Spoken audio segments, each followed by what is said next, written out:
wish you a very nice day here in Human Rights House, and want to welcome you in the name of our network, our emerging network, which is getting stronger, and it's actually presenting some of our thoughts on these events.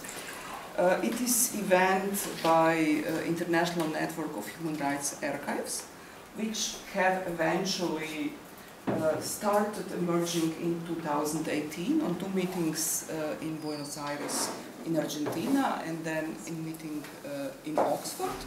This is our first live meeting, but in the meantime we had many online meetings colored by pandemic, and our sincere wish to actually move our reflections further on and actually include as many colleagues as possible. Today I want to welcome my colleagues from different continents, and shortly you will hear much more about work which is done. And here in Zagreb I want to welcome all interested and welcome representatives of Embassy of Austria, of Slovenia and Switzerland. And I'm sure we'll have fruitful discussion. Here you are in Human Rights House, which is seat of several human rights organizations, from Documenta, from which I come, and Center for Peace Studies and others. And we plan to have this discussion in the next 1.5 hours. And I will happily pass soon word to Dagmar Hovestädt.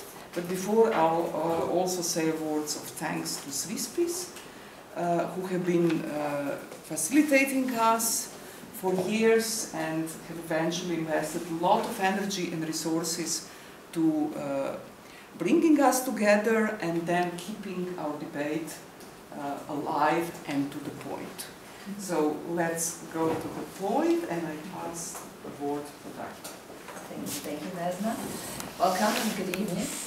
My name is Dagmar Hovestädt. I'll be the moderator for this little round here, but I do represent an archive as well, the Stasi Records Archive from Germany, situated in Berlin. For 40 years, the Stasi was the secret police of East Germany, communist East Germany, and they left behind 111 kilometers of records that have been opened after the peaceful revolution as a demand of the peaceful revolution since 1991, late 91. And so I am part of the network, or with the history of the Stasi Records Archive. But I thought we'll do a quick introduction. We gave ourselves a theme, and that is safeguarding evidence, providing information. That's what archives do, so we are here to discuss the nexus of archives, human rights, and a more contemporary concept, disinformation. How does that relate to each other? That's what we want to find out in the next 45 minutes to an hour. I'm very hopeful and happy that if you have questions, you can interject them instantly if you have something that you really need to know right now, or we gather them for after we're done with our presentation and our first discussions. So for you to understand who you are looking at and what we bring along, I thought we introduce each other. We start with Flores from Argentina. She will introduce you to Memoria, Abierta, and the archival legacy of the military dictatorship, the last military dictatorship, one has to say, from 76 to 83. Then Vesna will introduce a little bit more about Documenta. I think most here in the room know a lot about it, but still, just for good housekeeping, we still want to know, when did Documenta come about, what does it represent? And to my left, to your right, is Trudy Peterson. It's hard to begin anywhere to end. It takes a lot, but Trudy will explain her immense expertise on archives and their role in international peace processes, transitional justice processes, truth commissions, trials. I just throw out a few names, and Trudy will explain that with enormous archival expertise and experience in many different settings. So that's the little program for tonight, and we'll start with Celinom, so you understand a little bit more about one member of the network. That's the Latin American member. The Latin American member, that's right. That's right. It's why I will use PowerPoint to help with my English. Well, when we thought in the question of the panel, that is what is the sense of the idea of the safeguarding of the archives, and when we are thinking, and in Memoria Abierta we work a lot with which is the sense of the idea of the safeguarding of the, when we talk about human rights archives of civil society. No, we are thinking in that kind of a specific archive that is a civil society archive. That is our field of work. No? Memoria Abierta is created at the 2000s by the human rights organizations in Argentina, the historical ones, Madres de Plaza de Mayo, Abuelas de Plaza de Mayo, and other human rights organizations. And they decide to create Memoria Abierta to build and to start to think in memory work. And one of the most important things about memory work was archives. So the human rights organizations create Memoria Abierta to start to work with their archives and to create an oral archive as a pillar for memory work. Memoria Abierta is part of the legacy of the human rights organizations, but it has been working the last 20 years about what is the specific things that we have to think about when we are talking about civil society archives. Memoria Abierta, since 2010, yes, is placed in one of the biggest clandestine detention camp in Argentina, in Buenos Aires, that calls ESMA, that is the school of the army, of the navy. And you see there is the oldest photo is the school. And the state expropriated in 2004 all the school to create a mixed place related with the memory of what happened in Argentina. It's a mixed place because you have there public buildings or public institutions and civil society institutions like Memoria Abierta. This is the photos that the day that was the 24th of March of 2004 that human rights organizations enter for first time to the place, and then we have a huge process to create a memory site in the place that specific where the clandestine detention camp specific function, that was the casino of the officials military. And it was a huge discussion to think what this place has to be. Some victims said that the place has to be empty, just not to put an only narration there. But finally, they agreed to have some kind of narration, and they create the site. And for Memoria Abierta was a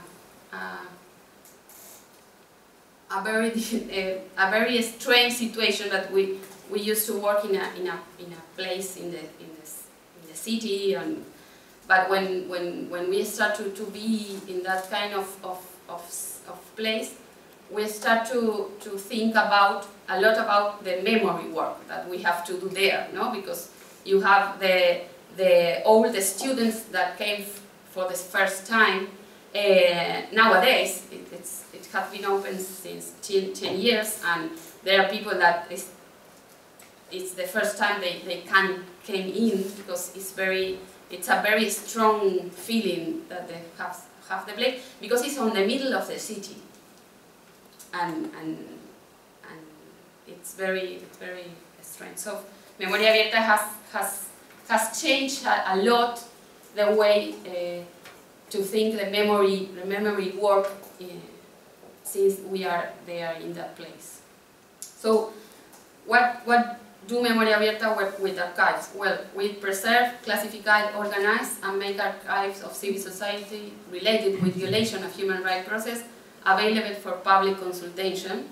We start to work with the human rights organization archives. Each organization maintain and it's the custody of the archives. We only give support and we do the technical work, but the decisions are taken by the organizations. And then we produce new sources that allow documenting what happened from the perspective of the victim, like the oral archive and the audiovisual archive. These are the new sources that we produce.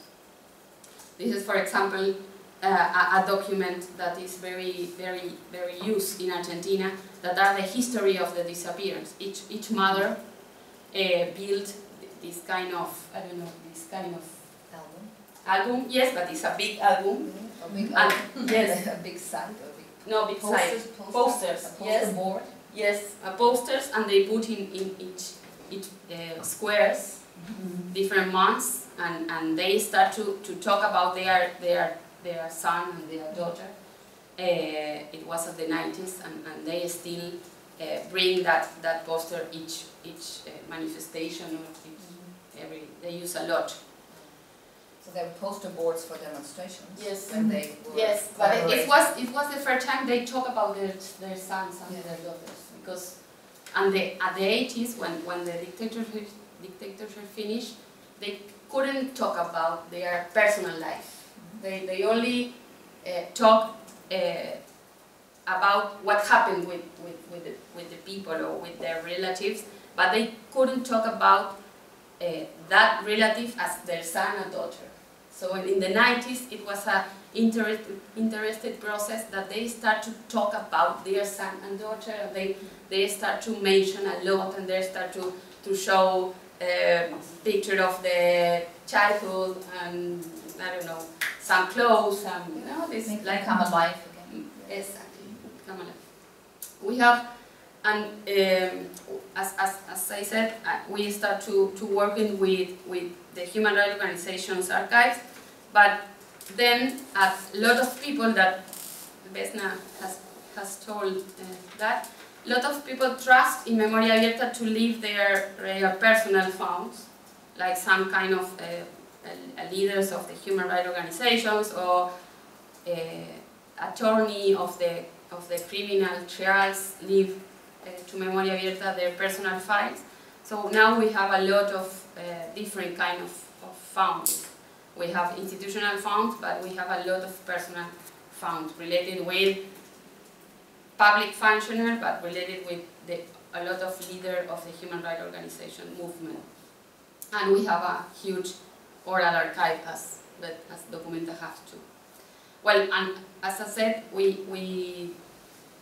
one of the main objects of Memoria Abierta is that all would be accessed online, no? or access. We don't have any fund that could not be open. And so we fight a lot to the accessibility. And one of the process that we made about that was an important point for the accessibility and for the preservation was that all the archives of the human rights organizations became part of the UNESCO Memory of the World Program in the 2006, I think. It was we do different resources related with the accessibility and the use of archives, no? And this is something I will talk tomorrow. But as Memoria Abierta coordinate the Latin American network for Site of Memory, we did and we are doing a lot of work in supporting and have a peer work, no? Because we work as a human rights organization, we work with other human rights organizations and family or relative organizations in trying to focus and strengthen the capacity of the organization to rescue and manage their files. This is one of Memoria Abierta political objectives. That is that that the organizations can manage their files. No, there is in Latin America there is a huge discussion. No, that maybe in each transitional process they create National Archive of Memory and they create Center of National Memory and they try to put all the archives together, but usually they separate, they put apart, they fall apart the creator with the management, no? And we think that is a very wrong process to to the history of a human rights organization. So we work a lot in Colombia, in Mexico, in Chile, to try to help different human rights organizations to manage and to rescue their files. And we do a lot of work related the producer of the archive to the management of that archive. And what were the main use of civil society archive in the accountability process in Argentina? Were a lot of use. For example, the most important was the reconstruction of what happened, no, in Argentina. The human rights organizations was the first and the most important evidence to the True Commission that take place in 1984 and to the Juntas trial that taking place 1 hour later, no? Because all the public 1 year, 1 hour, yeah. one year. It's not so fast. It was not so fast, and obviously the public archives were closed. So the only evidence for that important process was the human rights organization evidence and the testimony of the human rights leader and the victims. Another thing that we have is important to think about this kind of work with the civil society archive is that this kind of archives complex memories. No, it's we were talking about narrations and official narration, and well, Memoria Abierta have 8 archives at the same time that fight each other, that don't have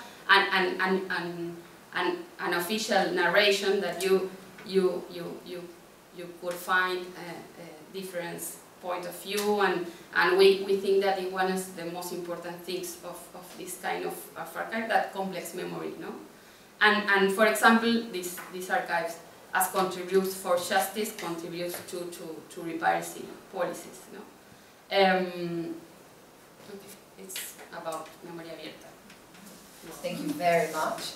That was actually perfect because it was the whole scope of what these archives in the field of human rights, of addressing injustices from the past, have to do. Is what's in the archive, where is the archive, how is it organized? In that case, it's an organization that connects 8 different archives to be more forceful, and also what is the connection to society, where is the complications here. And so Vesna is giving us a second example of an archive from a different conflict. We're all connected through the archival ideas, as different as our conflicts are. There's an amazing amount of similarities, as you see when you dive into Documenta. Thank you, Dagmar. Thank you, everyone. Documenta is continuing research work in hope that dealing with the past process will actually feed trust building and someday maybe lead to sustainable peace.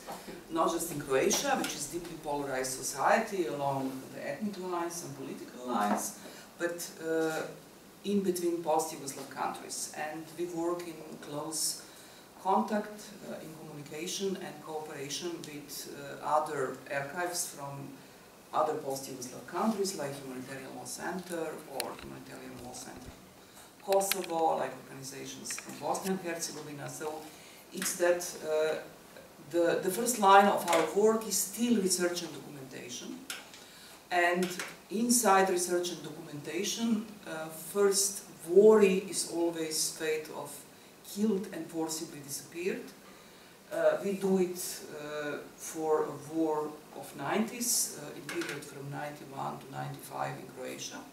Although in some cases we also did it for killed and forcibly disappeared in the Second World War. But that's extraordinary, that's linked with particular towns and particular crimes, because it's just another enormous task, and even this task we have not yet really rounded up.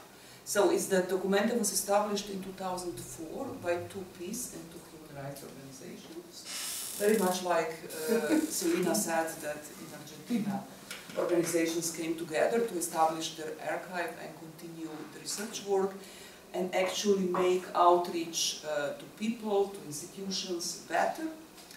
So it's that we continue our human losses research. Currently have in our database more than 21,000 names, meaning that maybe someday when we finish with field research, in which we carried out more than 7,000 interviews with survivors, families of victims or witnesses, that maybe there will be around 20,000 victims of all different nationalities, most of them very probably Croats, then Serbs, Albanians, Bosniaks, and other national minorities from Croatia.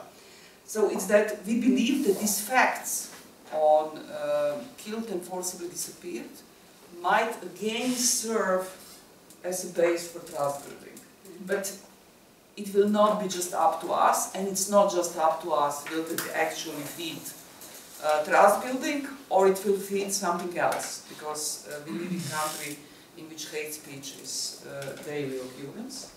So it's that beside data on human losses, we recorded a lot of personal memories, because we believe that what we hear from the witnesses of time, it's precious, and it's actually invaluable resource. So on our webpage, Croatian Memories, you might find more than 200 interviews in Croatian and translated in English, so I encourage you strongly to have a look if you didn't have time to do it so far. We recorded more than 500, we are still recording. It is amazing that there are new and new witnesses, and what is sad is that each year we are losing some. And there are ones who pass away and for whom we are happy that we actually recorded their memories, but sadly there are others whose memories we have not recorded. And very probably what they had to tell is lost, and we try to record as many as possible.